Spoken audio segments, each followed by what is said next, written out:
Bab 526. Acara meriah Sekte Qin. Setelah beberapa kejadian ini, Eric Qin langsung menjadi orang terkenal di kota B. Setiap hari ada saja konglomerat yang mengundang Eric Qin untuk bertamu ke rumah. 3 hari kemudian, Eric Qin berangkat ke Sekte Qin dengan tepat waktu. Meskipun Eric Qin adalah ketua dari Sekte Qin, tapi sebenarnya hanya formalitas, atau bisa dibilang merupakan pimpinan penyemangat orang-orang. Yang benar-benar mengurus di sini tetap Yinayan. Sebelum Eric Qin sampai, Yinayan sudah mempersiapkan tempat di Sekte Qin untuk menyambut tamu hari ini. Di ruang tamu, Eric Qin tertawa kecil dan berkata, "Master Yan, terima kasih sudah berjerih payah." Tidak berjerih payah." Yinayan segera melambaikan tangan berkata, "Dalam mimpi pun aku tidak menyangka suatu hari bisa duduk di posisi yang demikian." Eric Qin tertawa tanpa menjawab lagi.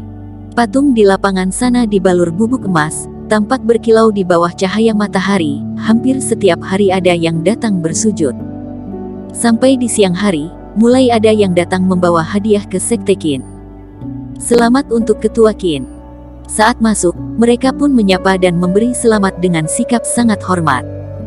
Eric Qin berterima kasih kepada mereka satu persatu, lalu dengan berseri-seri berkata, "Semuanya silakan duduk ke dalam." Hanya dalam 1 jam, ada 10-an kepala rumah keluarga konglomerat yang datang membawa hadiah. Ketua kediaman Dewa Pengobatan telah tiba. Terdengar seruan demikian dari luar, Eric Qin segera bangkit berdiri, dengan langkah besar menuju ke pintu masuk. "Hormat untuk ketua," ujar Eric Qin sambil mendekat. Ketua memandang Eric Qin sekilas dan berkata, "Sekarang kamu adalah ketua dari Sekte Qin, kelak tidak perlu berseru demikian lagi." Eric Qin tertawa, "Tidak peduli kapanpun, Anda adalah senior saya." Ketua tertawa kecil, melambaikan tangan, kemudian berjalan masuk. Kim Han dari keluarga Han telah tiba. Louis Zong dari keluarga Zong telah tiba. Coldy Kiao dari keluarga Kiao telah tiba. Andrew Zhu dari keluarga Zhu telah tiba. Dalam sekejap anak muda yang menggemparkan dunia itu hampir datang bersamaan. "Selamat untuk saudara Qin," ujar Kim Han dengan riang. Sekte Qin yang sekarang sungguh ramai sekali, membuat orang kagum. "Benar, tidak disangka saudara Qin begitu cepat memasuki Grand Superior Master," ujar Louis Zong. Eric Qin yang dulu jauh di belakang mereka, serta tidak berhak disamaratakan dengan mereka, tapi dalam sekejap Eric Qin diam-diam melampaui mereka. "Kalian terlalu memuji." Eric Qin mengangguk-ngangguk sembari tersenyum, "Silakan masuk." Setelah masuk, Andrew Zhu mendekat. Dia berseri-seri dan berkata, "Aku memang tidak salah menilai kamu." Bagaimana kamu menilai aku?" ujar Eric Qin dengan bercanda. Andrew Zhu tertawa, "Menurut kamu?" Eric Qin melambaikan tangan, "Sudah, tidak bercanda lagi, cepat duduk ke dalam." Sekitar jam 1 sore, yang seharusnya datang sudah tiba semua. Sebagai tuan rumah, tentu saja Eric Qin tidak boleh pelit. Ia angkat gelasnya dan mendatangi setiap meja perjamuan, suasananya bagaikan mengadakan acara pernikahan. Terakhir Eric Qin duduk di meja Andrew Zhu mereka. Kim Han mengangkat gelasnya dan berkata, "Sungguh salut dengan saudara Qin, sekali meloncat langsung menjadi orang terhebat di dunia, sedangkan aku masih jauh sekali dari tingkat Grand Superior Master." Usai bicara, Kim Han meneguk abis arak di gelasnya, kelihatannya murung sekali. Saudara Han rendah hati sekali. Eric Qin memicingkan mata, diam-diam ia menggunakan dark eye dan memandang ke arah Kim Han. Bruo. Di saat yang bersamaan, dalam tubuh Kim Han tiba-tiba mengeluarkan cahaya yang menusuk mata. Mata Eric Qin langsung dibuat tidak mampu membuka, refleks ia memejamkan mata. "Saudara Qin kenapa?" tanya Kim Han dengan tertawa. Eric Qin mengerutkan dahi dan melambaikan tangan berkata, "Tidak kenapa-kenapa." Kim Han ini benar-benar tidak sederhana. Tidak tahu rahasia apa yang terpendam di tubuhnya, sampai dark eye pun tidak bisa melihat. "Selanjutnya saudara Qin ada rencana apa?" "Melakukan pengurungan diri untuk menerobos ke fase kesempurnaan," tanya Louis Zong. Eric Qin menggeleng, sementara tidak ada rencana seperti itu. Apalagi menerobos ke fase kesempurnaan itu tidak semudah yang dibicarakan. "Benar kata saudara Qin, di kondisi seperti ini, Grand Superior Master sudah puncak.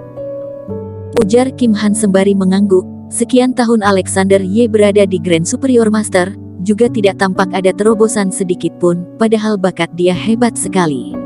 Iya. Andrew Zhu berkata dengan agak sayu, kalau terjadi perubahan, bisa jadi sekte tersembunyi akan kembali muncul. Sekte tersembunyi. Eric Qin mengangkat alis, akhirnya mengungkit topik ini. Nona Zhu, apakah sekarang masih ada keberadaan sekte tersembunyi? Tanya Eric Qin. Andrew Zhu tidak langsung menjawab, melainkan balik bertanya, saudara Qin tertarik dengan sekte tersembunyi? Tidak, cuma tanya. Ujar Eric Qin. Andrew Zhu tidak menjawab, kedua matanya memandang Eric Qin dengan penuh senyuman. Ini membuat Eric Qin mulai semakin yakin, Andrew Zhu pada ada hubungannya dengan sekte tersembunyi. Mengenai keluarga Zhu merupakan sekte tersembunyi atau bukan, masih belum bisa diketahui. Sekretaris Zeng dari Asosiasi Budo Kota B telah tiba. Di saat ini juga terdengar seruan dari luar sana. Kemudian semua memandang keluar. Orang Asosiasi Budo Kota B. Untuk apa mereka datang? Asosiasi Budo Kota B masih punya muka untuk menampakkan diri. Kalau bukan karena mereka, kita juga tidak akan salah paham kepada Tuan Qin. Karena kesalahan merekalah yang menyebabkan begitu banyak orang di dunia Budo meninggal. Sejak kejadian Jeksu, reputasi Asosiasi Budo Kota B rusak, tidak tahu berapa banyak orang yang sangat membenci mereka. Sekretaris Zeng malah berjalan ke hadapan Eric Qin dengan santai. Selamat untuk Tuan Qin sudah membalas dendam besar.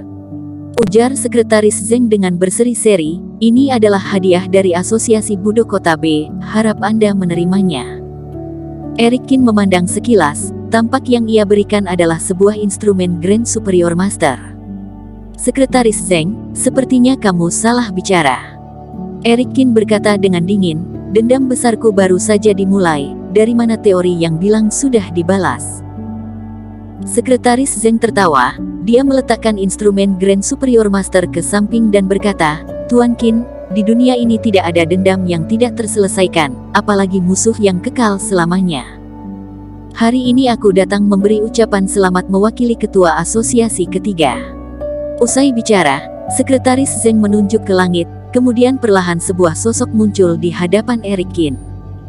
Orang ini berekspresi dingin, punya kuasa yang sangat kuat. Walaupun hanya sebuah sosok kerohanian, tapi tetap membuat orang merinding. Dan ekspresi orang-orang yang di sana juga berubah. Meskipun mereka sangat membenci Asosiasi Budo Kota B, tapi terhadap ketua asosiasi mereka tetap takut. Dalam sekejap omelan mereka terhadap Asosiasi Budo Kota B mereda. Jadi kamu yang namanya Eric Qin? Ujar kerohanian ketua asosiasi ketiga yang berada di udara dengan kedua tangan menyilang di belakang. Bersambung. Terima kasih telah menonton video ini sampai akhir. Jangan lupa subscribe dan nantikan kisah episode selanjutnya hanya di Novel Story. Salam.